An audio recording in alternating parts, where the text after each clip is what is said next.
Manchester United against Manchester City, the Manchester derby, obviously. Let's have a look at the last four Premier League clashes between these two. It's been a 2-0 victory for Man United, then a 2-0 victory for Man City, then a 4-1 victory for Man City, then a 6-3 victory against Manchester United earlier in the season. Yes. Obviously at home at Man City. Stephen, I would imagine about 48 hours ago you were feeling far more confident than you were. We've just done a whole episode talking about Man United and the impact of Ten Hag, and then kind of spoke about if they could win a cup and spoke about the momentum of that.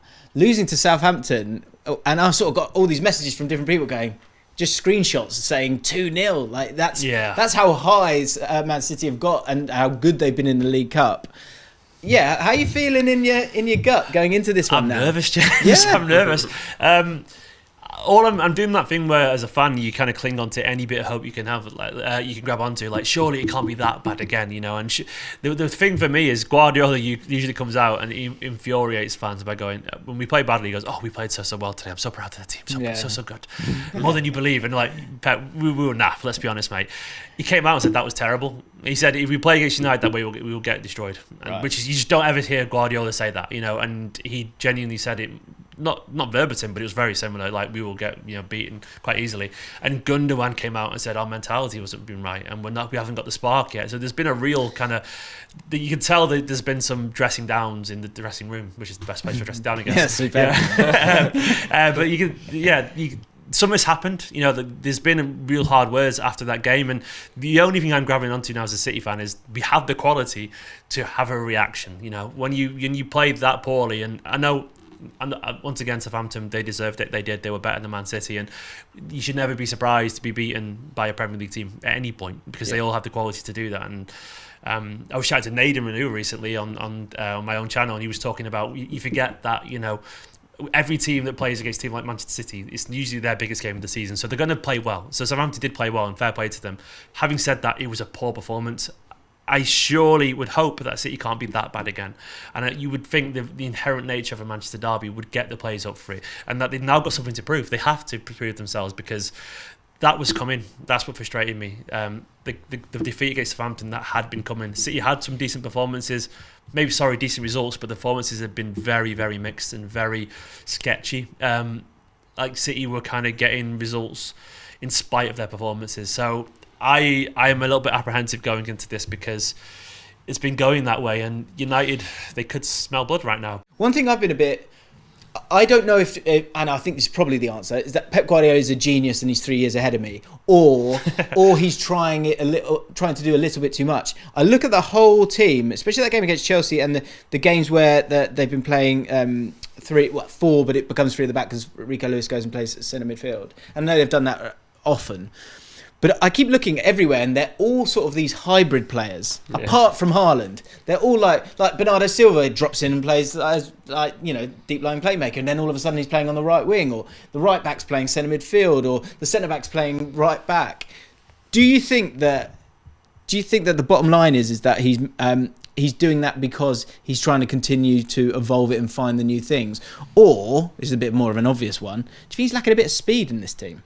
I think he's just covering the cracks. I think he's got players that are slightly out of form, players that are maybe a little bit unfit at the moment. I think he's adapting to the fact he's got Haaland up front. I think when you play without a false nine, everyone can be a hybrid, which is what they were when they didn't have a 9. They had a false 9. They had an inverted wing on one side. They had a inverted fullback the other side. They had 2 holding midfielders, with one being Gundogan, who was like a box-to-box holding midfield. Like, when do you ever see that? The only regular human in this team was Rodri, where he'd just sit in the middle of the pitch and make sure everything else is allowed to be as hybrid as possible. Now you've got Erling Haaland up top, who, going to be an unpopular opinion, but when he's not scoring goals, he is a little bit of a problem, because he's, against Southampton, they brought him on, and I think they were trying to toss the ball into him and going, big man, get us a goal. Yeah. And I think even against Leeds, where he actually scored 2, before he got his first goal, they were desperate. Against Chelsea in the game in the league, where I think he had 1 shot in the whole game. I think there's times where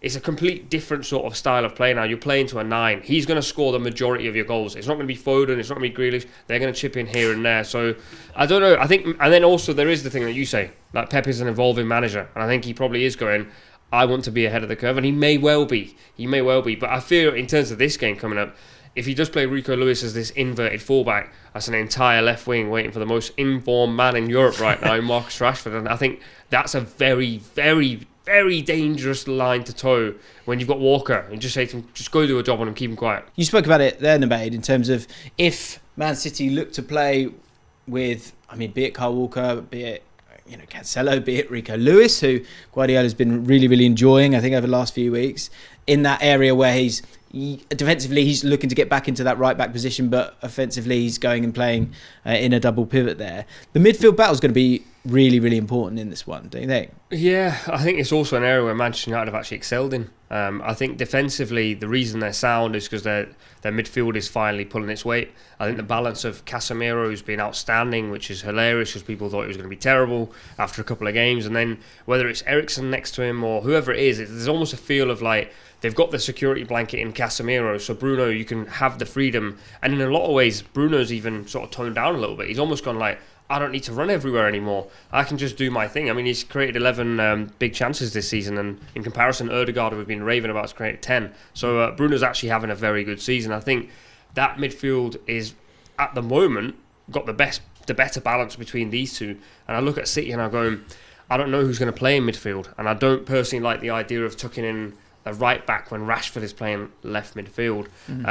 I think the midfield battle is probably where the game will get decided, and I don't know who City's midfield three will be for this one. That's my thing. Rodri and KDB are settled. They will definitely play, I reckon. Bernardo's good in a derby though. Yeah, I was going to say Bernardo surely because when I was looking at Man City's midfield, I'm always like Bernardo Silva's just. I would hate to play against him. He's just the worst. Well, he always scores against United as well. He has scored a few times against United. So I play him on the right side personally. He's done this job against. Mahrez is in such good form. No, sorry, the right side was a midfield three, and play De Bruyne on the opposite side because De Bruyne roams wherever he wants anyway. But I think for the first time, and I think to be fair, Pep has done this against Liverpool. He'll go Bernardo play off that right side to stop Mane getting forward, or he'll play on the left side to stop Trent getting forward. Okay. Bernardo becomes sort of like his defensive midfielder. Jason Park. Yeah, like just do a job on anyone, and Bernardo can do that job. So I'd be tempted to go with that rather than risk playing Rico and hoping that the kid's going to be fine against Rashford. It's just a bit unfair. That's been my thing with Man City is like it wasn't broke.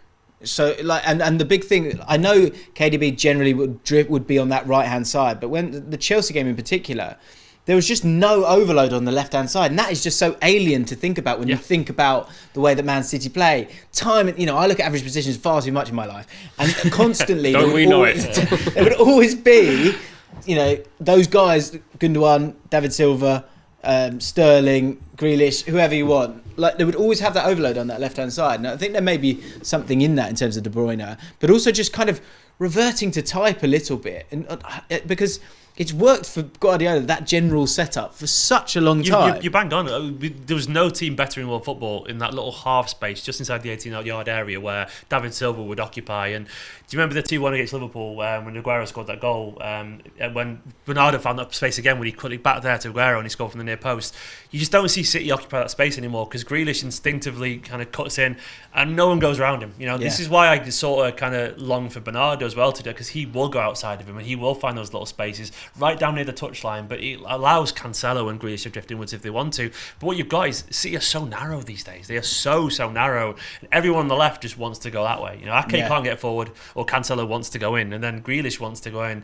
And then Gundogan often plays central, but he'll go towards the strikers as opposed to no one's going on the outside. And I miss that kind of that width. Slow width and dictating a play and just keeping the ball around the corner until you find a bit of space. It doesn't happen. And we talk about Casemiro here, 3.2 tackles per 90, 1.2 interceptions per 90. He's also fantastic on the ball as well, 4.77 progressive passes per 90 as well. Use the word security blanket there. That's such a perfect way of describing him. And I watched him the first time I was able to see him live, saw him in the first game for Brazil. And the first half, they were pretty dominant against Serbia. In the second half, he had Paquetá beside him in the first half. In the second half, he obviously went, go away. And Paquetá went and essentially played where De Bruyne would play. And Casemiro just dealt with it. And I think that's a huge thing. It's amazing that, a few months ago when we were looking at Man United against Man City, you wouldn't dare say that they're you've said, by the way, you have said the sentence Man United midfield. I let that slide, by the way. Yeah, I know. I let it go. Right now. Guardiola midfield is more balanced the word balance as well. I'm not saying you're wrong, but I'm saying it's The thing is, weird. United aren't scoring many goals. They're relying on Rashford to score their goals, and they're not conceding many goals. So that points to one area of the pitch, which is their midfield. They're not even conceding that many big chances. So it's not a case of like their back line has been instrumental and outstanding. They're rotating centre back. Shaw's played centre back. Malasia's coming in at left back. Wan-Bissaka's playing right back, who's completely done. So I think he's found a way to protect that back line. Let me throw back at you what you were talking about in the previous video, which was that have they not with Man United? Are we sort of hyping them up a little bit too much? Just due to the lovely concoction of Man City losing a football match and Man United having not really played anyone of huge note in this run. They beat Wolves 1-0 and they could have easily drawn that game 0-0. Yeah, they beat Everton 3-1 in the Cup. Everton are well out of form. Charlton, Bournemouth, Forest, Burnley. There's not a lot of teams there where I go, they could probably score a goal against most teams. I'm glad you're saying this and not me, by the way, because that's a clip already, you know. I don't think they've played a proper side since a proper side in form since they lost 6-3 to United. I think that's a fair point. And I think now they're playing a side who again are not in the best form, and then they play Arsenal. So I think they're in a great position where a bit of luck's going their way with injuries. He can rotate his side and it can work, and that's why the derby comes at the perfect time. Yeah, absolutely. So what's the truth, and how does it end, Stephen? Give me your prediction. I have to back my side. I'm expecting a reaction. You look so upset. I know, I have to back James. my I hate side. it. I hate predictions. Because I'm always wrong. I'm going to go for a 2-1 Man City win. Go for a 2-0 Man United then, if you're always wrong. It's going to be 2-1. You've missed an opportunity. A 2-1 it's going to be. I think this is a 2-1 sneaky, not great from Man City, but Haaland scores a header. Yeah. I'm going 2-2. United won't want to lose. City won't want to lose. Okay, let's know your predictions in the comments down below. Thanks so much for watching ESPN on YouTube. And for more sports highlights and analysis, be sure to download the ESPN app. And for premium content and live streaming, subscribe to ESPN Plus.